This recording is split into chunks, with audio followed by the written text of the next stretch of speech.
de Dios. Después Bezalel construyó el arca de madera de acacia, un cofre sagrado de 1,15 metros de largo por 69 centímetros de ancho y 69 centímetros de alto. Lo recubrió de oro puro por dentro y por fuera y le puso una moldura de oro alrededor. Fundió 4 anillos de oro y los fijó en las 4 patas, 2 anillos a cada lado. Luego hizo varas con madera de acacia y los recubrió de oro. Después entonces metió las varas por anillos que estaban a los costados del arca para transportarla. Después hizo la tapa del arca. El lugar de la expiación de oro puro medía 1 metro con 15 centímetros de largo por 69 centímetros de ancho. Y formó 2 querubines de oro labrado a martillo y los colocó en los 2 extremos de la tapa de la expiación.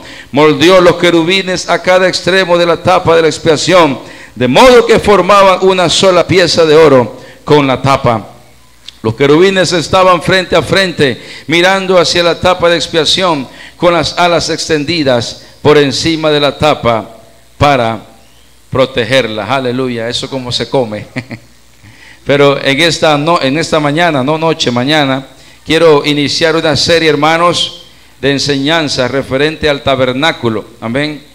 Y quiero empezar de dentro hacia afuera del tabernáculo, porque es importante comprender a profundidad lo que significa el tabernáculo.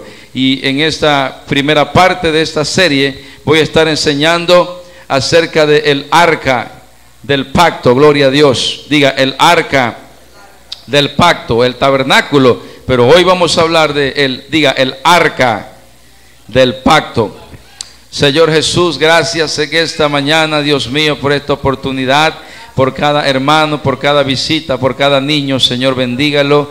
Amén. Bendiga sus vidas, Señor, con su Espíritu Santo, y que podamos aprender de su palabra. Señor, háblenos, porque nosotros somos inferiores. Amén. No somos nada, pero si su Espíritu Santo está en medio de mi mente, de mi vida, Señor, que pueda ser usada para enseñar su palabra. En el nombre de Jesús. Amén y amén. Puede sentarse, hermano, en esta hora. Quiero hablar de el arca del pacto. Amén. Es importante, hermanos, conocer la cultura del pueblo de Israel. ¿Por qué tenemos que conocer la cultura del pueblo de Israel? Primero, porque la cultura del pueblo de Israel, hermanos, está en la palabra de Dios. Eso, al estar en la palabra de Dios, nos hace saber de que hay una significancia muy profunda de la iglesia de este tiempo con el pueblo de Dios, con el pueblo de Israel. El pueblo de Israel, hermanos, estaba, amén, atravesando momentos difíciles en los tiempos en los que fue, amén, infundida como un pueblo de esclavitud en el imperio de Egipto. Pasaron más de 400 años y el Señor levanta a un libertador llamado Moisés. Moisés, cuando cumple, hermanos, 40 años, la palabra nos hace saber de que fue movida al desierto, de que fue movido al desierto por causa de eventos, amén, que ocurrieron en su vida personal. A Moisés, hermano, lo querían matar, lo querían poner preso, porque se dice que había asesinado a un ciudadano egipcio. Sin embargo, hermanos, más adelante, haciendo remembranza con la salida del pueblo de Dios, pasaron las plagas del pueblo de Israel. Pero eventualmente, cuando el pueblo de Israel sale de Egipto, ellos, hermanos, emprenden un viaje por el desierto hacia un lugar llamado la tierra prometida. Esta tierra prometida, hermanos, era el pueblo, era el lugar, era el espacio que Dios tenía predestinado para el pueblo de Israel, después de más de 400 años estar viviendo en el pueblo egipcio, en la nación egipcia, pues eran esclavizados. Cuando ellos estaban en el desierto, el pueblo de Dios, hermano, el Señor llama a Moisés y lo manda a un monte, y él sube al monte, y dice la Biblia, hermanos, que Dios empezó a mostrarle las arcas, amén, la ley, los mandamientos en las tablas de piedra. Los mandamientos, que son la base fundamental de la ley del Señor, fueron puestas, amén, delante de Moisés en el monte cuando él subió. Más adelante la Biblia dice, hermanos, que el pueblo de Israel en algún momento estuvo pasando mucha hambre. Ellos no podían, amén, ingerir alimentos, pues estaban muriendo de hambre. Sin embargo, hermanos, dice la Biblia que Dios, por medio de el libertador Moisés, amén, él lo llamó y le dijo: levanta tu vara hacia el cielo, y cuando levantes tu vara hacia el cielo, amén, del cielo caerá una sustancia blanca llamada maná, y esa sustancia blanca la tomarán y de esa harán comida para el pueblo de Israel. Y asimismo hizo Moisés, por obediencia levantó delante de todo el pueblo la vara, amén, y de repente dice que empezó a bajar como especie de una harina, aleluya, celestial, y esa harina ellos la empezaron a envolver con agua y empezaron a crear una masa que se dice, hermano, esa masa, ese alimento era tan delicioso, hermano, que el pueblo de Israel constantemente se estaba, amén, alimentando de ese que Dios le había dado. Más adelante, hermanos, la Biblia también registra que el pueblo de Israel en algún momento tuvo sed porque estaban en el desierto. Pero aún, hermanos, de eso, amén, dice la Biblia que Dios habló con Moisés y le dijo: Moisés, en medio del pueblo de Israel voy a poner una piedra que no se va a mover, y no tendrán que ir a buscar la piedra, sino que la piedra se va a mover donde vayan ustedes. Y dice la Biblia que donde el pueblo de Israel se movía y se paraba con sed, de repente aparecía una piedra, y esa piedra Moisés con la vara la tocaba, glorificaba al Señor y salía agua de la piedra, y todo el pueblo era sustentado, amén, por la misericordia del Señor. Todo el pueblo era sustentado porque la piedra, hermano, no era que tenían que irla a buscar, era que la piedra aparecía en el lugar donde estaba la necesidad. Denle un aplauso al Rey de la Gloria. La Biblia también, hermanos, habla acerca de la vara de Aarón, aleluya, o la vara de Moisés. Esta vara representa, hermanos, algo tan poderoso para el pueblo de Israel, porque con esa vara Moisés, hermano, amén, tocaba el agua y el agua se convertía en sangre. Con esa vara, hermanos, Moisés tocó el mar Rojo y el mar se abrió por la mitad. Con esa vara, amén, Moisés estaba guiando al pueblo de Dios. En otras palabras, la vara de Moisés tenía una significancia para el pueblo de Israel tan poderosa, hermano, que no se podía dejar pasar desapercibido. Sin embargo, hermanos, en una ocasión el Señor Jesús tiene una reunión con Moisés y le dice: Moisés, es tiempo de que mi presencia esté en medio de tu pueblo. Es tiempo de que mi presencia esté en medio de mi pueblo. Y yo voy a hacer un tabernáculo. Escuche eso. Yo, el Señor, voy a hacer un tabernáculo. Ese tabernáculo lo vas a hacer de cierta manera. Dentro del tabernáculo vas a tener un lugar para adorarme. Vas a tener un lugar para entregar los sacrificios. Porque recuerda, hermanos, que en el Antiguo Testamento, cuando el pueblo tenía pecado, cuando el pueblo ofendía a Dios, ellos tenían que traer un corderito. Amén. Estoy explicándole algo pasado, pacto viejo. Ellos traían un corderito, y ese corderito era inocente. Amén. Era un corderito joven. Ese corderito era degollado. Y después que fuese degollado, era entregado al sacerdote. El sacerdote lo colocaba en un altar llamado el altar de la propiciación. Y en ese altar, ahorita lo vamos a ver, amén, en ese altar se sacrificaba el corderito. Y esa era la señal cuando el pueblo de Dios cometía un pecado. Cuando el pueblo de Dios hablaba con el Señor y lo ofendía, era la manera en el Antiguo Testamento en la que el pueblo iba y pedía perdón al Señor Jesucristo. Amén. Más adelante el sacerdote tenía que tomar esa sangre y tenía que entrar a un lugar llamado, diga, el lugar santo.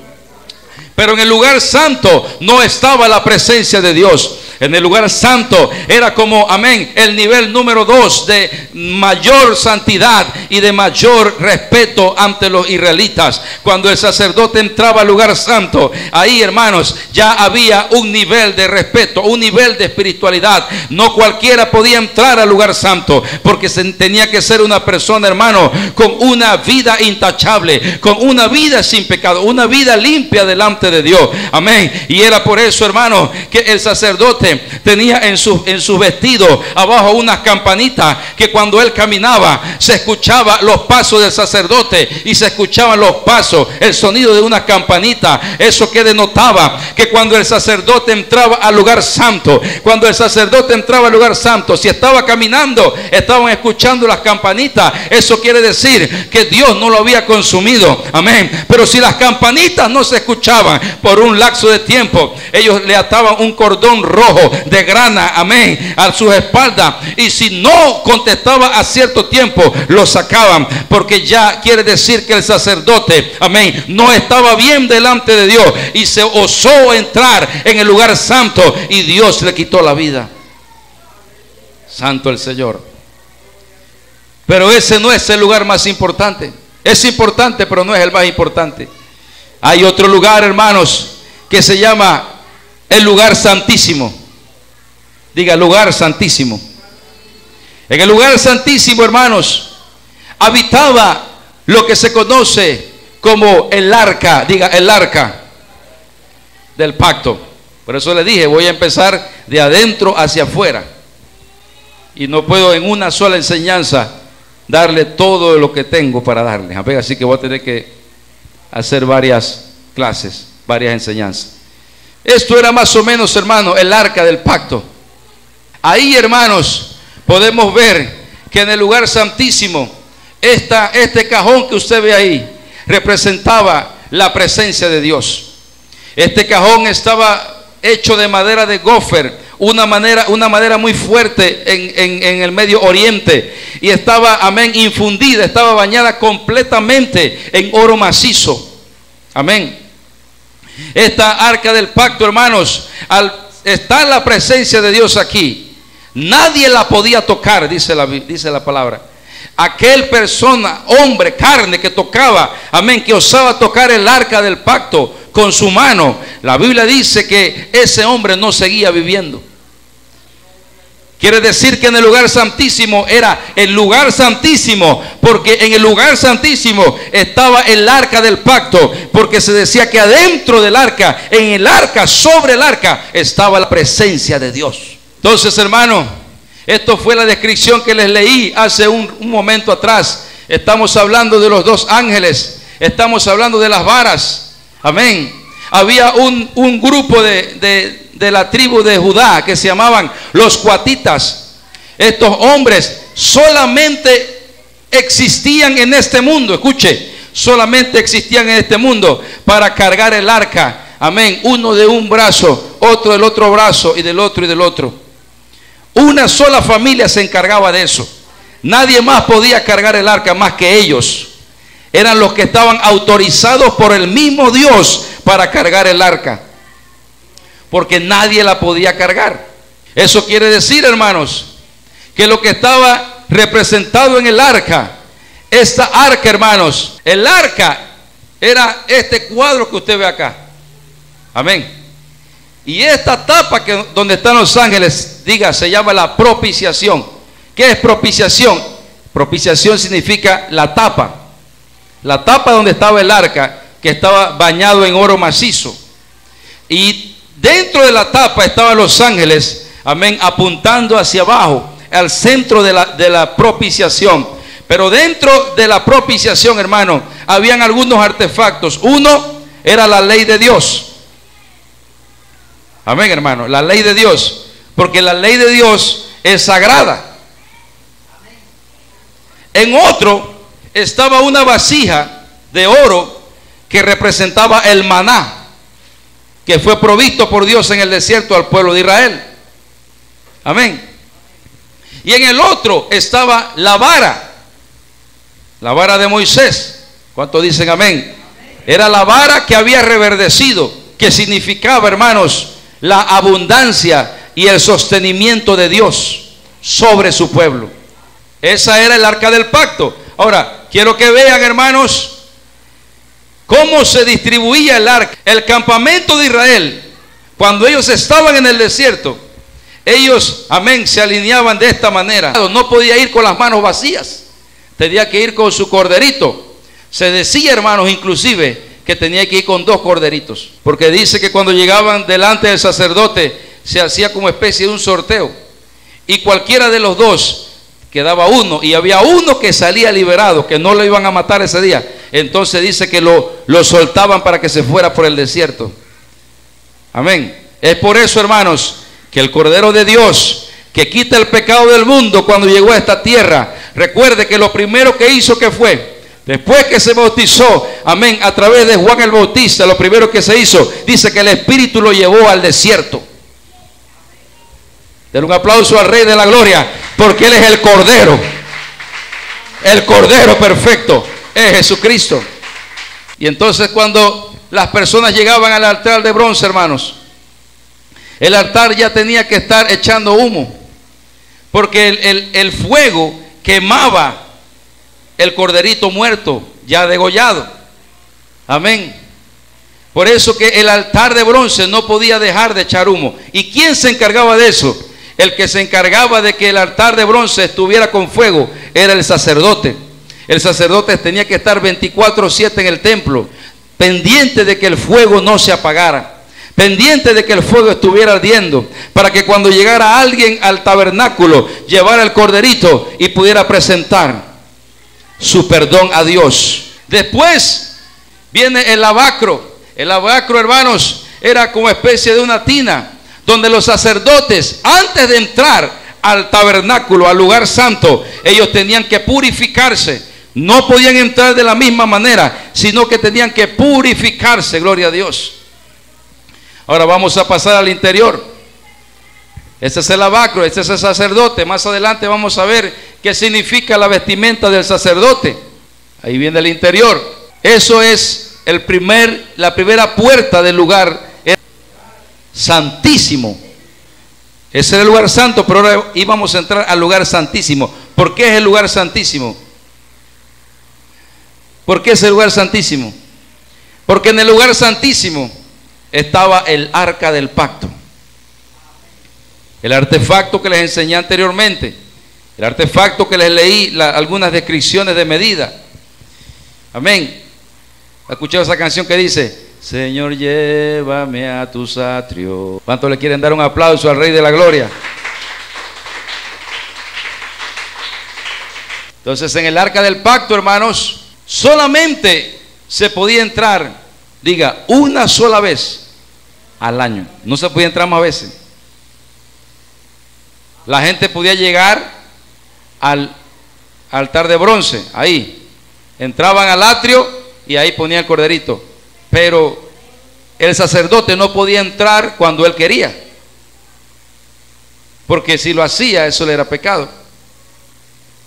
Por eso, hermanos, dice la Biblia que en una ocasión el sacerdote Aarón sufrió una gran, terrible pérdida. Sus hijos Dios le quitó la vida a los hijos de Aarón, porque dice la Biblia que los hijos de Aarón, hermano, empezaron a jugar. Recuerden, empezó a enviar un fuego extraño, porque ni siquiera los sacerdotes podían entrar. Entonces, ¿cómo que tú, siendo el sacerdote, permite que tus hijos empiecen a levantar un fuego? Y dice la Biblia que Dios le quitó la vida a estos niños. Amén, hermano. Porque esto era muy sagrado. Esto no se podía jugar con eso. Ni siquiera los sacerdotes podían jugar con eso. Amén, hermano. Dale play, varón. Entonces, hermano, ahí podemos ver que dentro de ese arca del pacto estaba, hermanos, la presencia de Dios. ¿Por qué estaban las tablas? Porque las tablas, dice la Biblia, que fueron escritas por el mismo Dios. Fue el que escribió la ley en el monte. La vara, porque por medio de la vara Dios manifestó su gloria. Y el maná, porque Dios mandó el maná del cielo. Entonces es la señal de que ahí habitaba la presencia de Dios. ¿Cuántos dicen amén? Gloria al Señor. Denle un aplauso al Rey de la Gloria.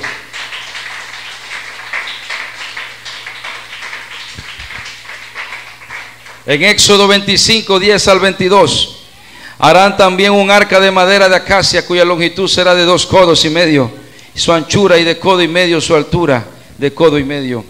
Y la cubrirán de oro puro por dentro, por fuera, y harás sobre ella una cornisa de oro alrededor. Dios, hermano, le había dado instrucciones claras a Moisés de cómo tenía que ser el arca. Él no la podía hacer como él le daba la gana. Él tenía que seguir las instrucciones específicas de Dios con respecto a la construcción del arca. Amén. Era importante para el Señor que Moisés tuviera claridad específica con las medidas específicas que él le estaba pidiendo. Dentro del arca de la alianza, hermano, estaban las tablas que Dios le había dado a Moisés. En Éxodo 25, 16 parece indicar que Dios le está dando a Moisés los planos del tabernáculo antes de que él haya dado los mandamientos a Moisés. Dice: y pondrás en el arca el testimonio que yo te daré. O sea, pondrás en el arca las tablas de los mandamientos que yo te di en el monte. Por eso, hermanos, las tablas de los mandamientos estaban dentro del arca. Los otros contenidos del arca del testimonio dependen de la interpretación que se haga del contexto. Cabe señalar que las 2 tablas son los únicos objetos que se mencionan específicamente que residen dentro del arca. Primera de Reyes 8:9 menciona que no había nada más en el arca excepto las tablas de piedra. En el arca ninguna cosa había sido las 2 tablas de piedra. De allí había puesto Moisés en Horeb, donde Jehová hizo pacto con los hijos de Israel cuando salieron de la tierra de Egipto. Escucha, hermanos, el arca del pacto era algo muy importante para el pueblo de Israel. El arca del pacto representaba la presencia de Dios. Amén. La Biblia narra una historia de cuando el arca del pacto fue robada. Escucha, hermano, el arca del pacto, una vez un pueblo enemigo, lo llamado los amalecitas, robaron el arca del pacto del lugar santísimo. Ellos cometieron un terrible sacrilegio, hermanos, al meterse en el lugar santo de Dios. Ellos cometieron un terrible error al meterse, amén, con la presencia de Dios. Pero ellos entraron a ese lugar santísimo, agarraron los utensilios de oro y se llevaron el arca, hermano. Y dice la Biblia que estos hombres habían puesto el arca delante de un rey ídolo de ellos. Y dice la Biblia, hermano, que cuando el arca estaba ahí, hermanos, de repente aparecía la estatua, amén, inclinada, aleluya, delante del arca del pacto. Aparecía inclinada, dice. Y al siguiente día, dice que ellos agarraban la estatua y la volvían a poner arriba. Y al siguiente día, hermano, las estatuas aparecían otra vez acostadas delante del arca del pacto, aleluya. Y cuando los amalecitas se dieron cuenta de eso, ellos entendieron: nos hemos metido con el Rey de Reyes y Señor de Señores. No podemos tener este artefacto aquí, porque vamos a ser, amén, muertos por habernos metido con el mismo Dios. Y dice la Biblia, hermano, que un día, amén, los amalecitas tuvieron que soltar el arca porque se estaban metiendo en un problema con Dios. Qué terrible, hermanos. Después, más adelante, amén, se habla de una familia que tomó el arca y se la llevó para su casa. David, hermano, le deja esa arca a esta familia. Y el arca estaba en su casa. Y ese arca, hermanos, en vez de ellos aprovechar la bendición de Dios y darle el lugar que se merecía, la Biblia no habla nada de eso. La Biblia dice, amén, que ellos, estando en su casa, pasaron muchos años y el arca se fue perdiendo. Un día vino David, hermanos, y tomó el arca del pacto. Y esta familia, hermanos, los descendientes cuatitas, en vez de cargar el arca como debía cargarse, amén, ellos, en vez de cargarlo a los hombros, dice que lo colocaron en una carreta. Error, porque el arca de Dios no se puede cargar en una carreta. Cuando ellos estaban llevando la carreta, ellos se subieron al lado del arca, hermanos. Mire usted qué terrible. Y dice que cuando la carreta empezaba a moverse, el arca casi se caía, hermano. Pero para que el arca no se cayera al suelo, uno de los hijos de Coat tocó el arca para que no se cayera. Y en el momento que tocó el arca, hermanos, dice la Biblia, Dios le quitó la vida a este hombre, a este muchacho. Amén, hermanos. Porque Dios, hermanos, escuche, no juega con su gloria. Dios no juega con su gloria, hermanos. Él es soberano, Él es poderoso, pero Él no juega con su gloria. Su gloria es más importante que cualquier cosa. Así que Él no pondrá en medio de su vida, hermanos, amén, nada de lo que Él no establezca como una ley. Quiere decir, hermanos, que el arca del pacto era una urna que contenía el maná, la vara de Aarón y las tablas del pacto. Del Antiguo Testamento no se hace referencia a él después de la destrucción babilónica de Jerusalén. Sigue el video, varón. De Jerusalén. Y el templo durante la época del profeta Jeremías. En Hebreos 9, 3 al 5 dice, describe la opinión de Pablo sobre el asunto. Tras el segundo velo estaba la parte del tabernáculo llamada, escuche, el lugar santísimo. ¿Dónde estaba el arca del pacto antes? ¿Dónde estaba el arca del pacto? ¿En el lugar santo? ¿En el atrio o en el lugar santísimo? ¿Dónde estaba? ¿En dónde? En el lugar santísimo. Entonces mire lo que dice. Tras el segundo velo estaba la parte del tabernáculo llamada el lugar santísimo. Eso está en Hebreos 9, 3, verso 4. El cual tenía un incienso de oro y el arca del pacto cubierta de oro por todas partes, en la que estaba una urna de oro que contenía el maná, la vara de Aarón que reverdeció y las tablas del pacto, y sobre ella los querubines de gloria que cubrían el propiciatorio, o sea, la tapadera del arca, de las cuales cosas no se puede ahora hablar en detalle. Amén. El arca de la alianza o el arca del pacto, con una urna contenida el maná, la vara de Aarón y las tablas del pacto.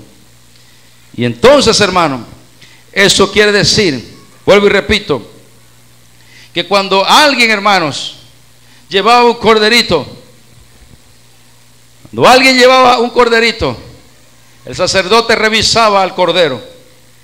Amén. Él chequeaba que no tuviera ninguna pata quebrada, no tuviera nada, que fuera un cordero perfecto. Recuerda que estábamos hablando hoy de la perfección. Amén. Pero el único perfecto en este mundo fue Jesucristo. Así que la Biblia habla de Jesucristo como el Cordero perfecto. El sacerdote oraba y la persona que traía el cordero recibía el perdón de Dios por causa de que ese cordero sería eliminado. Amén. Ese corderito, la sangre era colocada, el cordero era colocado en el altar de bronce para ser quemado y que ese fuego representara un olor grato de arrepentimiento. Y entonces el alma, la persona se iba en paz a su casa porque había recibido el perdón de Dios.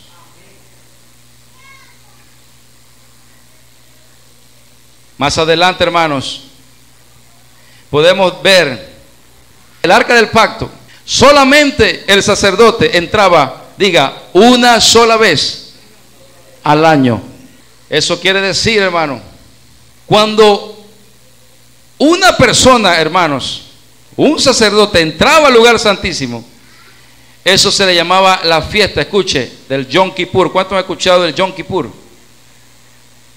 A veces nosotros escuchamos la cultura de ellos, estamos leyendo la Biblia, pero no entendemos lo que ellos están celebrando.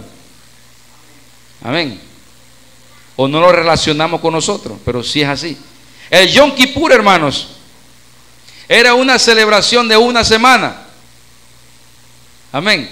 ¿Qué pasaba ahí? Era el día al año, según el calendario judío, en el primer mes, la primera semana, en donde el sacerdote entraría, amén, al lugar santísimo con la sangre de un corderito y la rociaría en el centro del arca del pacto. Amén. Porque ellos son conscientes de que sin derramamiento de sangre no se hace remisión de pecado. Entonces, todos los que en el año habían llevado el corderito, todos los que en el año habían pedido perdón a Dios, se confirmaba en esa entrada al lugar santísimo. Y en esa semana, hermanos, el sacerdote tomaba por 10 días. Por eso, hermanos, no tenemos un arca del pacto, pero tenemos al cordero inmolado. No tenemos, hermanos, que esperar un año para poner la sangre, porque tenemos acceso al trono de la gracia. Cuando alguien comete pecado, uno dice: Señor, perdona mi pecado. Cuando alguien tiene problemas, Señor, ayúdame. Señor, dame dirección. Señor, dame propósito. Señor, salva mi familia. Sálvame, Señor, porque la sangre preciosa del cordero inmolado nos limpia de todo pecado. Dale un aplauso al Rey de la Gloria. Pero para los judíos, hermanos, era el día de la expiación. Diga, día de la expiación. Desde el día 1 hasta el día 9 era una preparación. Se purificaban, se preparaban, porque lo que a ellos les interesa, hermanos, es que el sacerdote entre al lugar santísimo y lleve la sangre del corderito para colocarla en el centro de la tapadera de la propiciación, y los pecados de todo el pueblo sean perdonados por Dios. Diga, día de la expiación. Pasado ese día,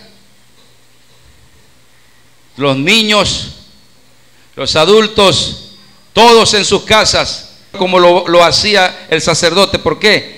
Porque ese es el recordatorio. Esta es la semana en que el sacerdote va a entrar al lugar santísimo y va a colocar la sangre y me va a limpiar de mis pecados. Entonces ellos guardan ese día tan importantemente. Y después que pasa ese día, hermano, 11, 12, 13, 14 y 15 en el calendario judío, amén, son días de fiesta.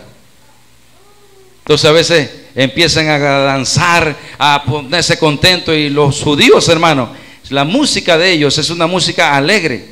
Ellos están contentos, pero ellos saben por qué están contentos. Porque ellos entienden: hace unas semanas atrás yo estaba en pecado, hace unas semanas atrás estaba mal, pero el sacerdote entró el día de la expiación, amén, mis pecados fueron perdonados, mi Dios me limpió mis pecados, así que yo alabo, yo danzo, yo glorifico al Señor y estoy contento. Los niños están contentos, los jóvenes están contentos, las familias están contentas. ¿Por qué? Porque ya pasó el día de la expiación, ya pasó el día en que yo estoy alabándole, ya pasó el día, ahora yo le estoy glorificando, amén, y yo estoy en fiesta. A veces nosotros no tenemos que esperar un año para pedir perdón a Dios. Ahora todos podemos ser sacerdotes, todos podemos ir al lugar santísimo, todos podemos ir pedir perdón. Así que si todos los días podemos pedir perdón, si todos los días la sangre de Cristo nos limpia de todo pecado, ¿por qué no estamos felices siempre? Entonces es una manera de alegría alabar al Señor en todo momento, en todo tiempo, desde su casa, escuchando la palabra, amén, escuchando canciones que adoren al Señor de la gloria, y te diga: gracias, Señor, porque yo antes estaba en delitos y pecados. Gracias, Señor, porque ya yo soy libre, amén, ya yo no soy esclavo, ya yo soy libre, yo estoy libre en el nombre del Señor Jesucristo. ¿Cuál era el pasaporte? El Cordero. Esto aquí, el Pentecostés, la fiesta. Amén. Por eso, hermano, que usted individualmente se transforma en un arca dentro de mí. Y las hojas de palmeras representan el tabernáculo, o sea, la casa de Dios. Dale pausa, dale play, varón. Y entonces, hermano, para finalizar, el sacerdote, hermanos, tenía que vivir en santidad, tenía que vivir una vida realmente íntegra delante del Señor. Cuando él se tenía que purificar las manos, amén, él se tenía que guardar, tenía que estar pendiente de todo. Pero había algo más que él hacía. Él solamente no llevaba la sangre, sino que él llevaba las cenizas del animal. Amén. Pero antes de llevar eso y entrar al lugar santísimo, él se lavaba. Y esa es, hermano, la relación que guarda. Dale pausa ahí. La relación que guarda, escuche, el Señor Jesucristo con el arca del pacto. Aquí termino. Aquí la voy a dejar por este día. Jesucristo, hermano,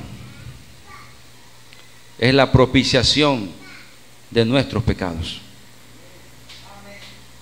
Él es el que hizo que ya yo no necesitara un cordero. Amén. Él es el que hizo que ya no necesitáramos más sangre de cordero. Porque Él dijo, yo voy a ser el cordero.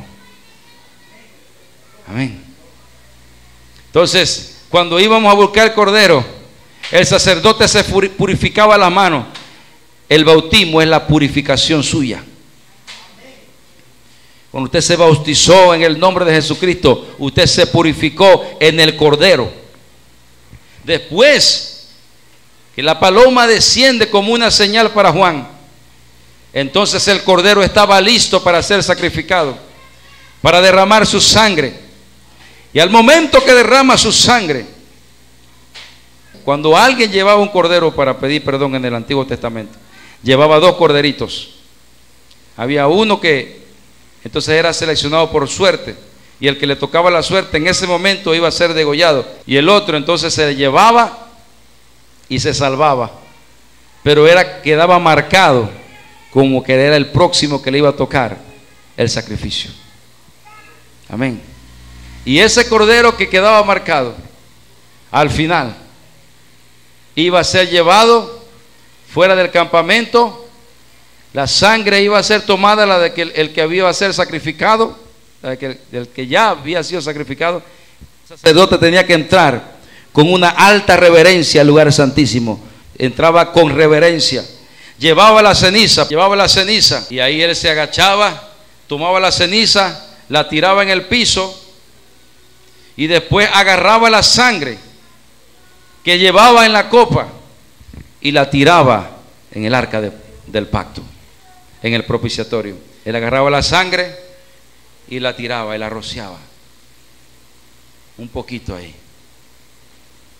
porque estaba diciéndole al Señor: Señor, esta es la semana de la expiación, y yo he venido, Señor, a este lugar con un corazón sincero, a que la sangre de este corderito limpie al pueblo de todo pecado.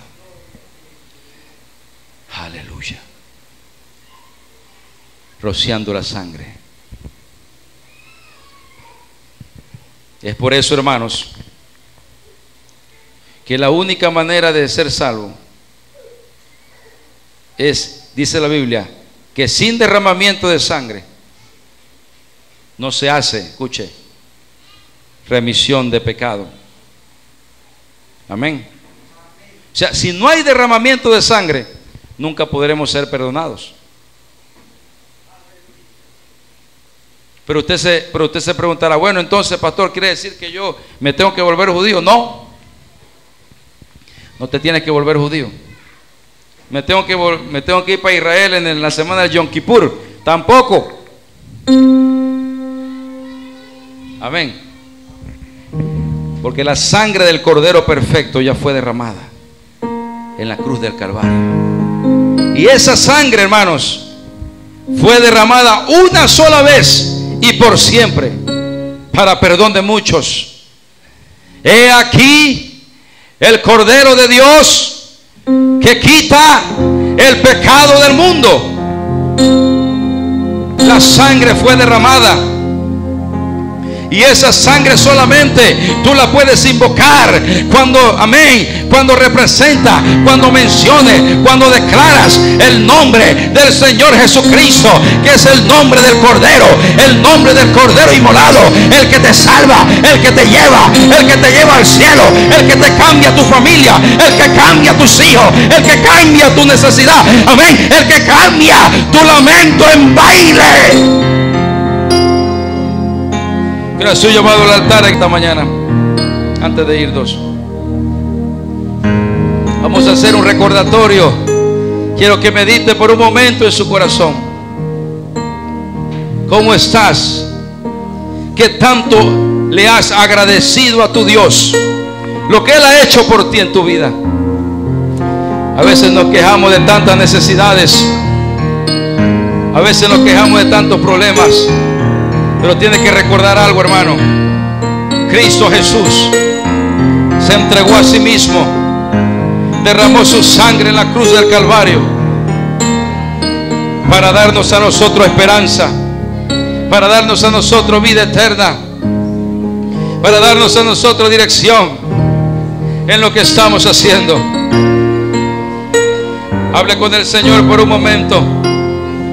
Vamos a decirle: Señor, ayúdanos en esta mañana, Dios mío, a buscar su presencia. Ayúdanos en esta mañana, Dios mío, a buscar su dirección, a buscar sus propósitos. Ayúdanos, Señor, a buscarle en espíritu y en verdad. Y cararabasata la bajaya. Oh, Señor.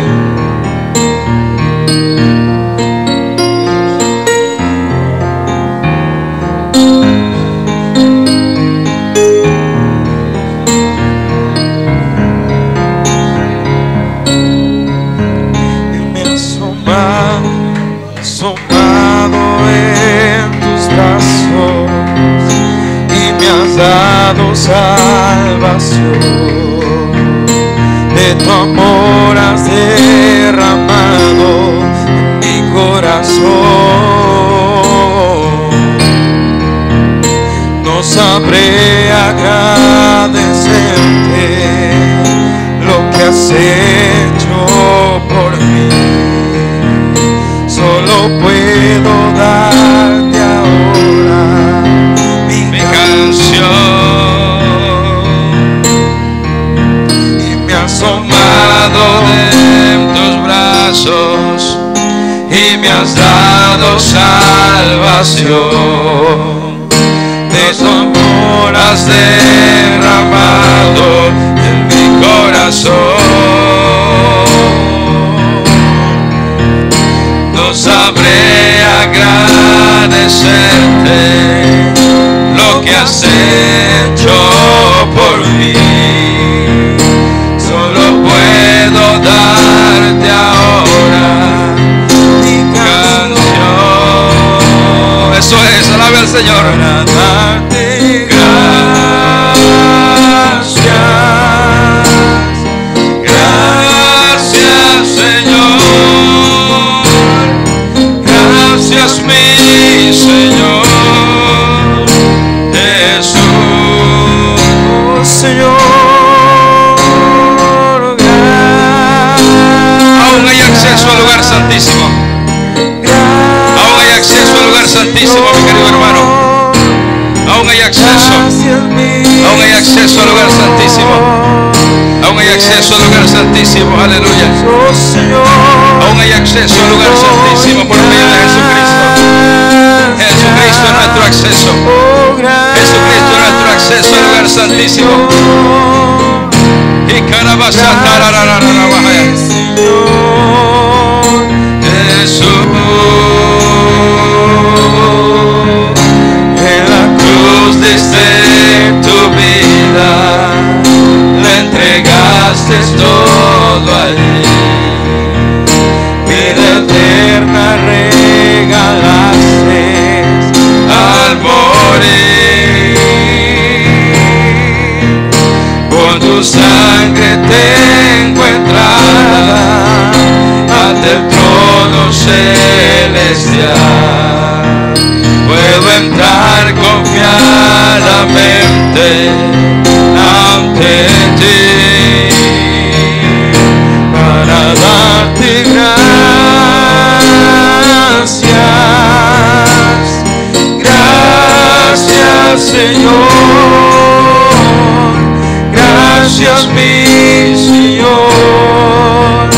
Jesús, oh Señor, gracias. Y gracias.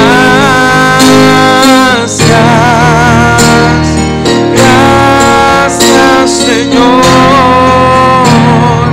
Gracias, mi Señor. Jesús, oh Señor, yo te doy gracias. Gracias, Señor. Gracias, mi Señor. Jesús, oh Señor, yo te doy gracias. Oh, gracias, Señor. Gracias, mi Señor. Jesús. Oh, gracias, gracias. Gracias, Señor. Gracias, mi Señor. Jesús. Oh, Señor, gracias. Gracias, Señor. Creo que Dios le va a ayudar. Gracias, mi Señor. Jesús. Oh, Señor, gracias. Muchas gracias. Eso es. Señor. Eso es. Gracias, mi Siento la presencia del Espíritu Santo. Dios está tocando esta vida. Dios está tocando las vidas en esta mañana. Gracias. Gracias. Aleluya. Gracias, mi Señor Jesús. Oh, Señor. Gracias.